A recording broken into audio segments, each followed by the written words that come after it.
27절에서 34절까지 말씀을 드리겠습니다. 한 절씩 기도하겠습니다. 내가 명하는 이 일에 너희를 칭찬하지 아니하나니 이는 너희의 모임이 유익되지 못하고 도리어 해로움이라. 먼저 너희가 교회에 모일 때에 너희에게 문제가 있다함을 듣고 어느 정도 믿었노라. 너희 중에 파당이 있어야 너희 중에 옳다 인정함을 받을 자들이 나타나게 되리라.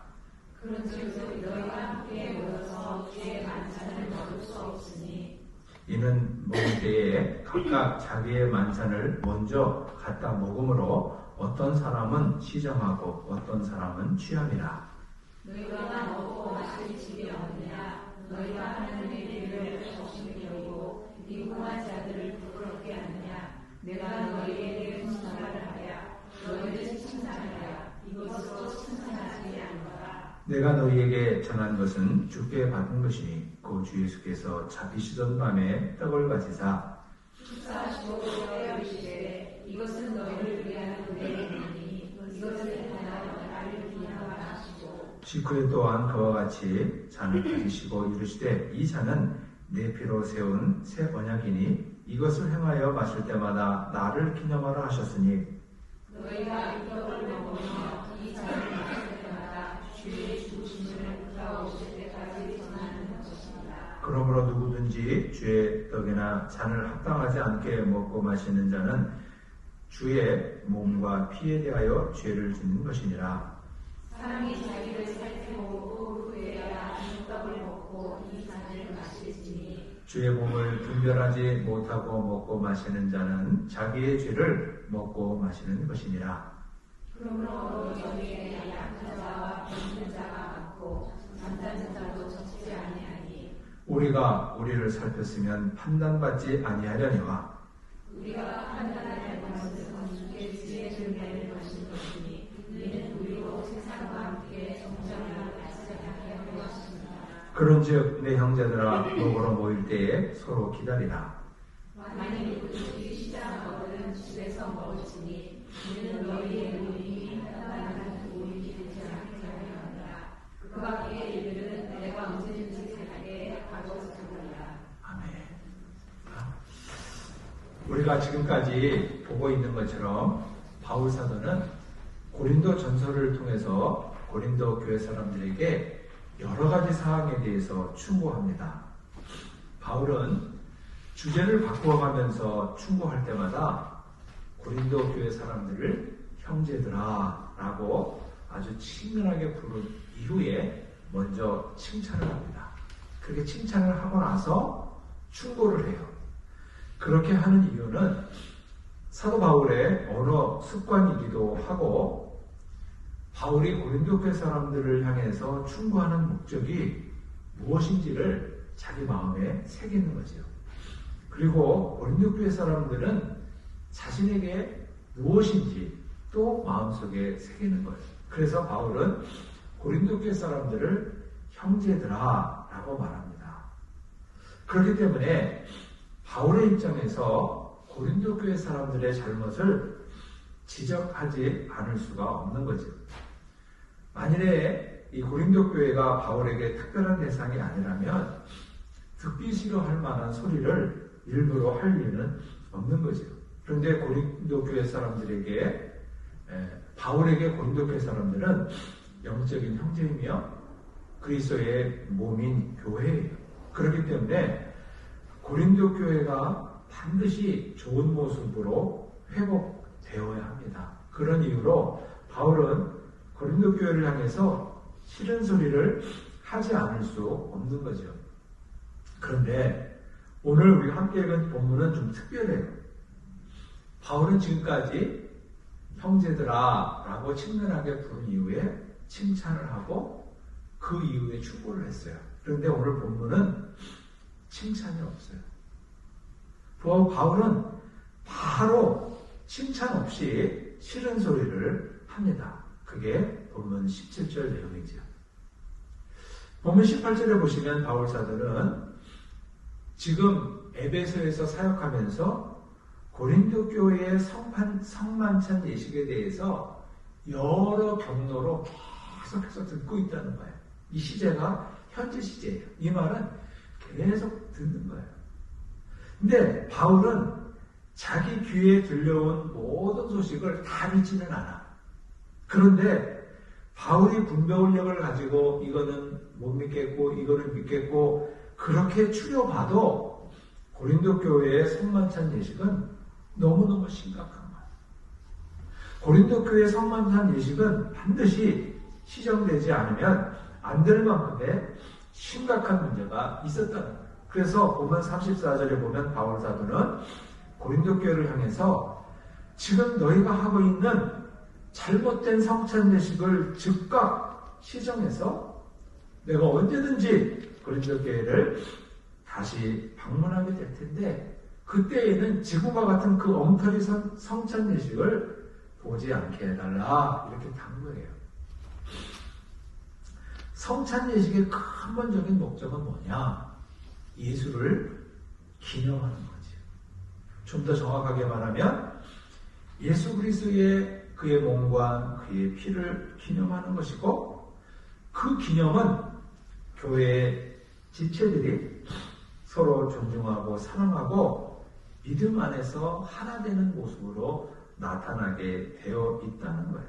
그런데 당시 고린도 교회의 성찬식은 교회 지체들을 하나 되게 하는 게 아니라 성찬식을 할 때마다 마음이 상한 자들이 있고 그래서 더 갈등하게 된다는 거예요. 그런 면에서 고린도 교회는 차라리 성찬 예식을 하지 않는 것이 나을 정도로 지금 성찬식을 잘못하고 있다. 그래서 이런 이유로 인해서 바울은 이 문제를 지적하면서 칭찬 한마디 없이 이렇게 책망으로 이 문제의 심각성을 지적하고 있어요. 그렇다면 고린도 교회의 성만찬의 근본적인 문제점은 무엇인지 그리고 성만찬의 핵심은 무엇인지 오늘 우리는 어떤 자세로 성찬에 임해야 하는지 이런 문제를 생각하면서 주의 은혜를 나누고자 합니다. 오늘 우리 시대에 우리가 행하는 성찬 예식을 생각하면 2000년 전 고린도 교회의 성만찬 예식을 전혀 이해할 수 없어요.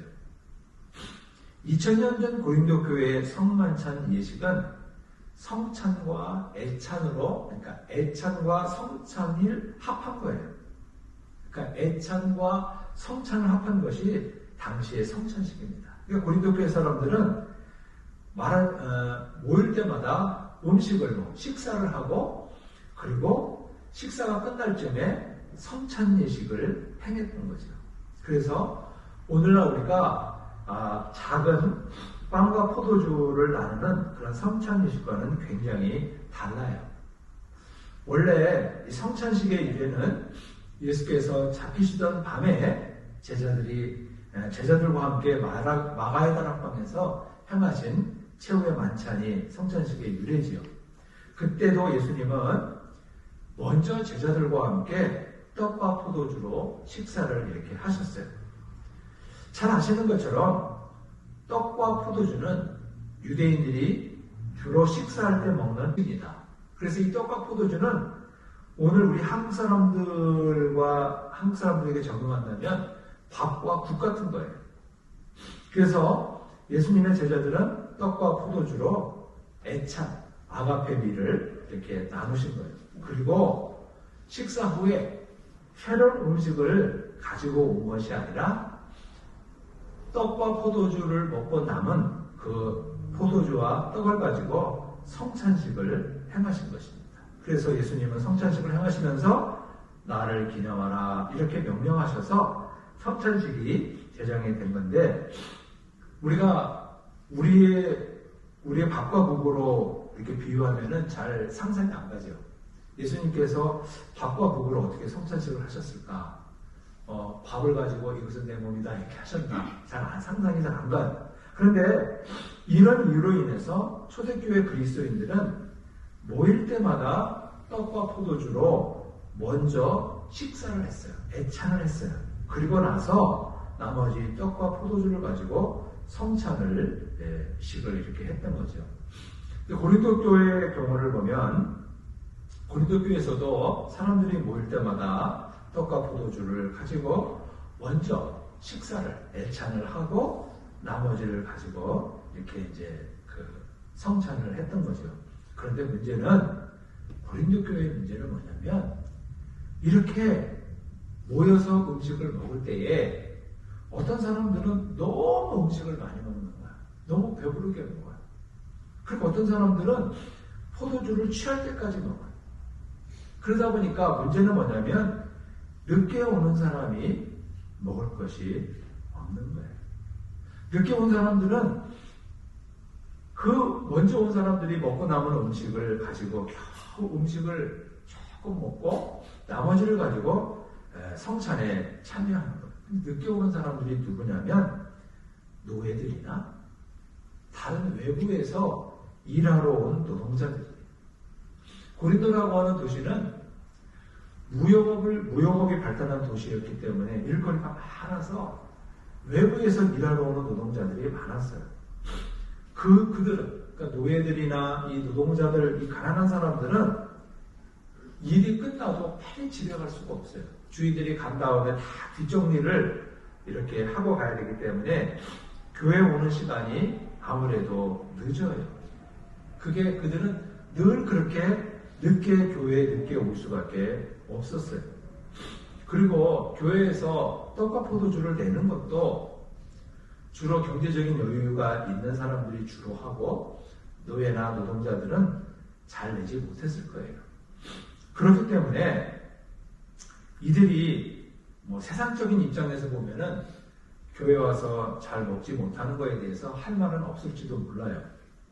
그런데 이들이 이렇게 교회에 와서 어떤 사람들은 먼저 온 사람들은 그 사람들은 여유 있는 사람들인데 그들이 와서 어떤 사람은 너무 배부르게 먹고 어떤 사람은 포도주를 너무 와서 취하고 이 늦게 오는 노예나 노동자 이런 사람들은 거의 요기도 못한 채 이렇게 성찬에 참여하게 되었던 거예요. 그러면 이렇게 하루 종일 일하고 늦게 온 사람들이 노예나 노동자들이 사람들이 먹고 남은 음식으로 요기도 제대로 못한 상태에서 이어지는 성찬에 참여하게 될 때 이들이 그 성찬 예식을 통해서 과연 우리가 주 안에서 한 형제고 한 지체라고 하는 것이 성찬을 통해서 마음에 믿어지고 새겨지게 될까?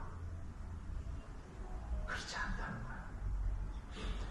그 상태에서 노예나 노동자들, 이 가난한 사람들, 외부에서 타 지역에서 돈 벌러 온 사람들은 어쩌면 소외감이 많이 들었을지도 몰라요. 그런 면에서 사도 바울은 고린도 교회 성찬 예식이 아주 잘못됐다. 고린도 교회 성찬 예식이 떡과 포도주의 순서가 바뀌었다, 왼쪽에서 오른쪽으로 이런 형식이 잘못됐다는 게 아니라 근본적으로 이 성찬 예식을 통해서 주 안에서 하나님을 확인하지 못하는 근본적인 문제가 있었다는 거예요. 우리가 교회 헌법책에 보면 교회의 핵심이 4가지로 정리되죠. 교회는 하나고 거룩하고 사도적이고 보편적이다. 근데 이거는 다 우리가 거두절미하고 오늘 본문과 관련해서 보편적이라는 말이 무엇이냐 잠깐에 설명드리면 보편적이라는 말이 카톨릭이라는 거예요. 다시 영어로 말하면 유니버셜하다. 이 말의 뜻은 뭐냐면 교회에서는 남녀노소 빈부귀천 그 누구나 어떤 사람도 차별받을 수 없다는 거예요. 그게 교회의 보편성입니다. 모두가 다 하나님의 형상을 따라 아주 소중하게 지음받은 그런 존재들이라는 것입니다. 그런데 고린도 교회가 이렇게 모여서 예배할 때마다 우리 교회는 보편적인 교회라고, 유니버설 처치라고, 캐톨릭 처치라고, 우리 교회에서는 남녀노소 빈부귀천 누구도 차별받지 않고 누구나 나 소중하다고 이렇게 고백을 하는데 성찬은 이렇게 해요. 그러면 이 늦게 온 사람들, 예찬에 늦게 참여하는 이 노예들이나 이 외부에서 온 노동자들, 이런 분들은 이 보편적이라는 말을 마음속으로 실감하지 못하는 거예요. 사도 바울은 고린도 교회에서 이런 식으로 성찬을 하는 것은 보편적이어야 할 주님의 교회를 경홀히 여기는 것이다. 그래서 바울은 고린도 교회의 이러한 성찬식을 용납할 수 없던, 그렇기 때문에 즉시 시정해서 내가 다음에 너희를 보러 갈 때에는 이런 식의 성찬이 있지 않기를 바란다고 이렇게 말하는 것입니다. 그렇다면 가장 완벽한 성찬은 어떤 것일까? 그것은 두말할 것도 없이 예수께서 마가의 다락방에서 행하신 첫 번째 성찬 예식입니다. 이 예식에 대해서 이미 사도 바울은 고린도 교회에 충분히 전해주었다는 거예요. 그 전에 바울이 고린도 교회에 전해준 성찬 예식의 모범은 바울이 개인적으로 연구한 것이 아니라 주께 받은 것이다. 주님으로부터 받아서 그것을 고린도 교회에 그대로 더하거나 빼지 않고 그대로 전달했는데, 고린도 교회 사람들이 바울이 전해준 성찬 예식을 왜곡했다는 거예요. 성찬의 핵심은 뭐냐면 주님을 기념하는 것이다. 기념이라는 게 무슨 뜻일까요? 기라는 말은 기록한다는 것이거든요. 그리고 념은 생각이에요. 그러니까 기념한다는 것은 뭐냐면 생각 속에 적어놓는 거예요. 생각 속에 기록하는 거예요. 생각 속에 기록한다는 말을 더 쉽게 말하면 명심한다는 거죠. 무엇을 명심하냐? 예수의 십자가를 명심하는. 나를 위해 죽어주신 그리스도 예수의 그 십자가를 명심하는 것, 나를 위해 죽어주신 예수의 그 보배 피를 명심하는 것, 그것이 바로 성찬 예식이라는 거예요. 예수께서 십자가를 지신 곳이 골고다 언덕이거든요. 근데 골고다라는 말의 뜻이 뭐냐면 해골이라는 뜻이에요. 해골. 근데 이 골고다가 왜 해골이냐? 이제 유래가 두 가지인데, 하나는 골고다라는 언덕이 잘 보면 사람 해골같이 생겼대요. 그래서 지금 예루살렘에 가서 골고다 언덕을 보면 해골같이 생겼는지 몰라요. 왜냐하면 골고다 언덕에 온통 집들이 가득하고 예배당이 까딱해가지고 골고다 언덕을 볼 수 없기 때문에 해골같이 생겼는지는 확인이 안 돼요. 또 하나의 설은 뭐냐면 예로부터 골고다 언덕이 사형 집행을 하는 장소여서 해골이 자주 발견된다는 뜻이에요. 근데 이 골고다 언덕에 예수의 십자가가 섰고 그 십자가를 타고 예수의 그 피가 흘러내려서 해골에 떨어졌을 때 해골이 살아나. 영적인 의미로. 무슨 말이냐면 그 골고다 언덕에 이리저리 굴러다니는 이미 완벽하게 죽은 나 같은, 이미 내 죄로 인해서 완벽하게 죽은 나 같은 자가 십자가 보혈에서 흘러내리는 그 예수의 피로 인해서 살아난다는 거예요. 그래서 그 이전에 하지 못했던 새로운 생각과 새로운 가치를 갖고 살아가게 하는데, 이게 예수의 피라는 거예요. 이것을 기념하는 것, 이것을 마음에 명심하는 것, 마음에 기록한 것, 이것이 성찬이라는 거죠. 그러니까 우리가 성찬 예식을 할 때는 2000년 전 예루살렘 골고다 언덕에서 죽으신 예수의 그 죽으심을 역사책에 있는 사건으로 내가 확인하는 것이 아니라 오늘 나를 위한 나의 사건으로, 오늘 나를 위한 그리스도 예수의 사랑의 사건으로 오늘 내가 재해석하고 받아들이는 것, 그것이 성찬의 가장 중요한 핵심이라는 거예요. 27절에 보시면 합당하지 않게 먹고 마시는 자는 죄를 범하는 것이다. 그래요. 성찬에 참여하면서 주의 떡과 잔을 보고 별거 아니네 이렇게 생각이 든다거나, 형식적으로, 습관적으로 참여하는 것, 그것이 죄를 범하는 거라는 거야. 차라리 예수를 믿지 않거나 예수를 믿어도 성찬의 그 떡과 포도주를 보면서 별로 마음에 와닿지 않는다면 차라리 성탄에 참여하지 말라는 거야. 그래서 오늘날에도 교회에서 성찬을 집례하는 목회자들이 항상 그런 멘트를 합니다. 마음에 꺼림이 있는 분들은 성찬에 참여하지 않아도 됩니다. 이렇게 말해요. 저도 항상 그런 얘기를 해요. 그래서 성찬에 참여하면서 성찬을 우습게 생각하거나 장난처럼 생각하고 참여하는 것은 예수님의 몸과 피를 모독하는 것이고 예수의 그 피를 통해 주시는 새로운 생명을 모독하는 죄가 된다는 거예요. 그렇기 때문에 성찬에 참여하는 자들은 반드시 성찬에 참여하기 전에 자신을 살피라 그래요. 뭘 자신을 살피는 거예요? 내가 누구인지, 내가 골고다 언덕의 마른 해우 같은 존재라는 것을 이해해야 된다는 거예요. 나는 예수의 피가 아니면 온전할 수 없는 자다. 예수의 피로 말미암아 나의 죄가 유월됐다, 패스오버됐다, 넘어갔다. 이거를 먼저 확인하고 그리고 성찬에 참여해야 한다는 거예요.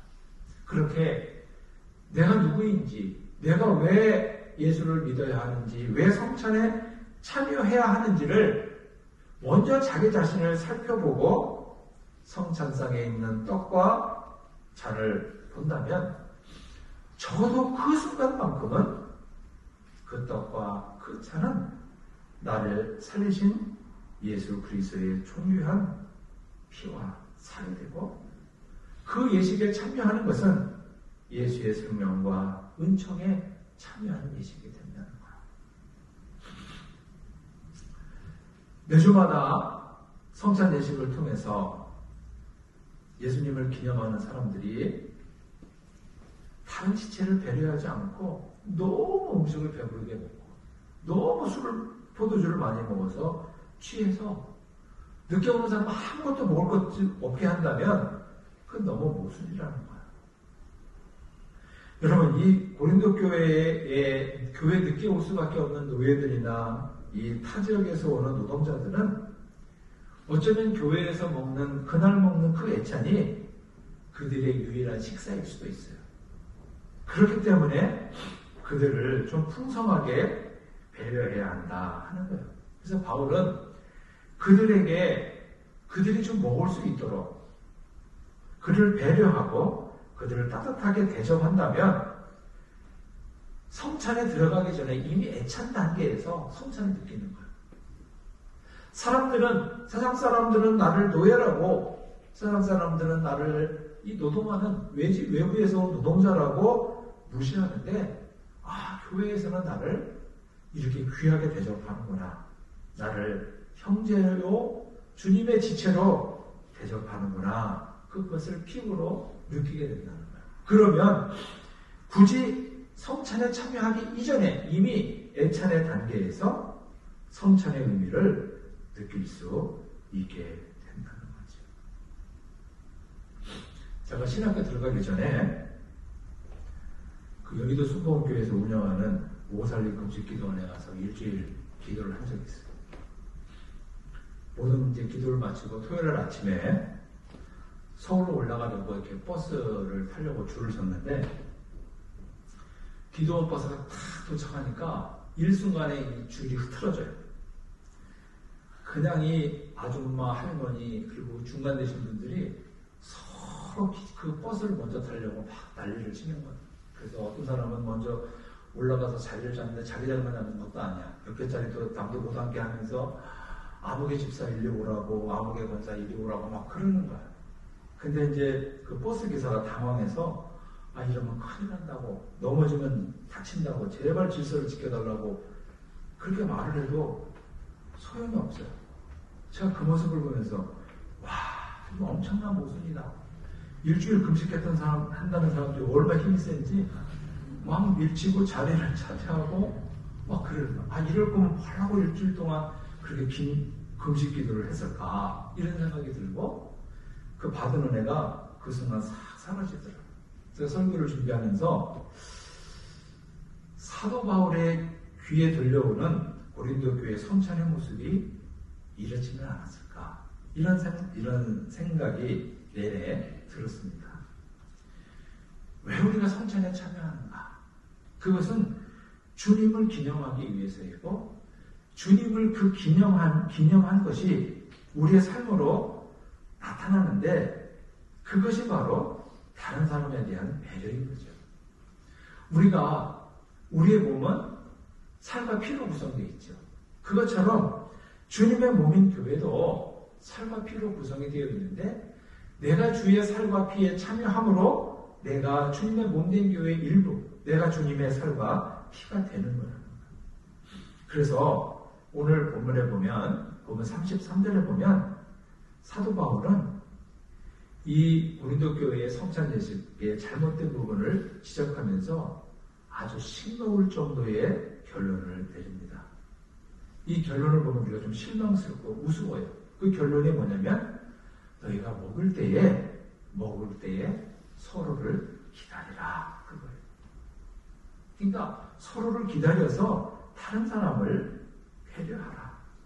교회에 빨리 올 수 없는 노예가 그들을 배려해서 그들이 먹을 수 있게 해서 그들과 함께 주님을 기념하는 성만찬에 참여하는 거야. 교회에 와서는 너무 많이 먹지 말라. 술 취할 정도로 포도주를 먹지 말라. 교회 오기 전에 집에서 먹고 오라는 거야.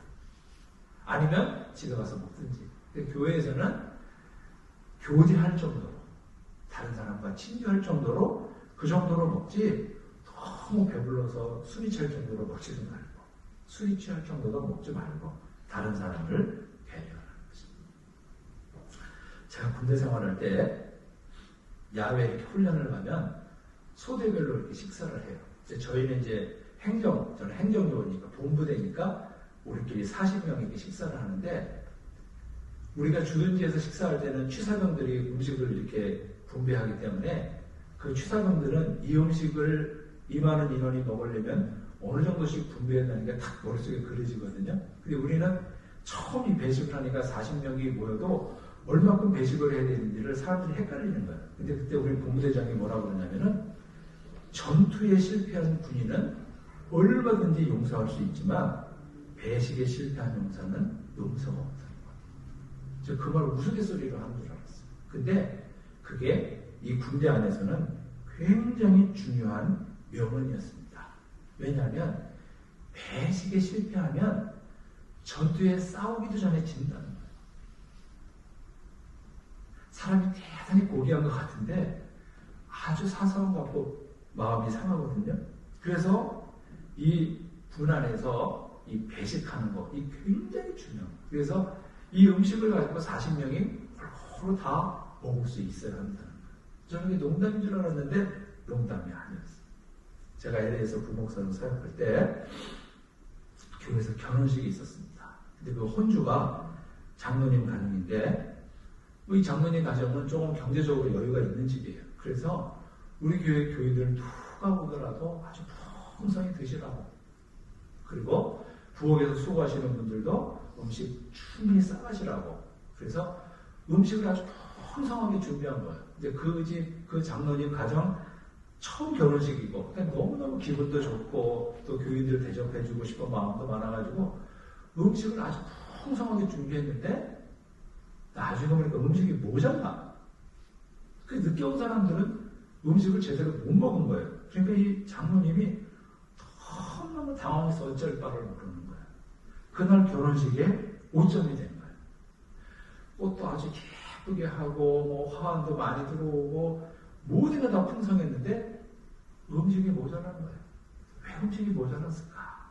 보니까 부엌에서 일하시는 분들이 음식이 풍성하니까 미리 다 싸는 거예요. 이거 내 거, 이거 우리 김집사 거, 우리 장기 결석자 누구 거 막 이렇게 잔뜩 싸놓고는 나중에 이걸 내줄 수가 없었던 거예요.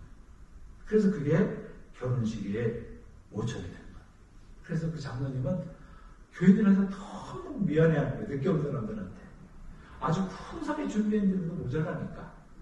여러분, 사실 이것은 아무것도 아닌 것 같아도 교회 안에서, 우리가 교회 안에서 명심해야 될 일이에요. 그래서 주의 성찬을 우리가 바르게 구현하는 거. 그거 너무너무 중요한 거예요. 그래서 우리가 성찬식에 참여하는 것은 그게 형식적으로 참여하는 게 아니라 이 성찬에 참여하면서 주님을 기념하고 내가 명심하고 그 명심한 것을 내 삶으로 드러내는 것은 다른 사람에 대한 배려라는 것입니다. 그래서 고린도 교회는 이게 문제다. 이게 잘못됐다고 사도 바울이 지적을 하는 것입니다. 우리가 모일 때마다 주님의 이 살과 피를 먹는데 그 뭐냐면 이 말씀 자체가 주님과 살과 피예요. 이 말씀을 우리가 먹고 마시면서 우리는 주님을 기념하고 우리가 예배 때마다 하는 일이 사실은 주님을 기념하는 거예요. 그 주님을 기념하면서 우리가 그 기념한 것을 삶으로 드러내는 것이 무엇이냐면 다른 사람에 대한 배려인 것이죠. 그래서 우리가 예배 후에 우리가 함께하는 그 애참 굉장히 중요한 것입니다. 예배의 현장이에요. 이때 우리가 서로 배려하고 모두가 다 함께 잘 먹고 잘 교제할 수 있도록 하는 거가 대단히 중요한 거죠. 그래서 우리가 이렇게 성찬에 참여하면서 그리고 예배에 참여하면서 그 예배를 참여를 통해 성찬을 통해 예수를 기념하는 것. 그것은 예수를 내 이 머리에 새기는 것인데 그것은 다른 사람에 대한 배려로 나타나야 한다 하는 것입니다. 이 은혜가 우리 가운데 풍성하길 바랍니다. 주님 은혜를 감사드립니다. 우리를 살려주신 그리스도 예수의 그 은혜를 우리가 늘 기억하게 하시고 해골과 같았던 자들에게 새 생명을 심어주었던 그리스도 예수의 그 고귀한 피를 우리가 마음에 기념하며 이 땅에서 참으로 주님의 몸과 주님의 피가 되어 주의 교회를 섬기고 사랑하게 하시고 우리 공동체 연약한 지체를 돌보는 저희들이 될 수 있도록 복으로 같이하여 주옵소서. 풍성한 은혜가 우리 속에 늘 넘치게 하시고 그리스도 예수의 은혜로 말미암아 우리의 삶이 더 풍족할 수 있도록 더 은혜가 넘칠 수 있도록 큰 복으로 같이 해 주옵소서. 예수님의 이름으로 기도하옵나이다. 아멘.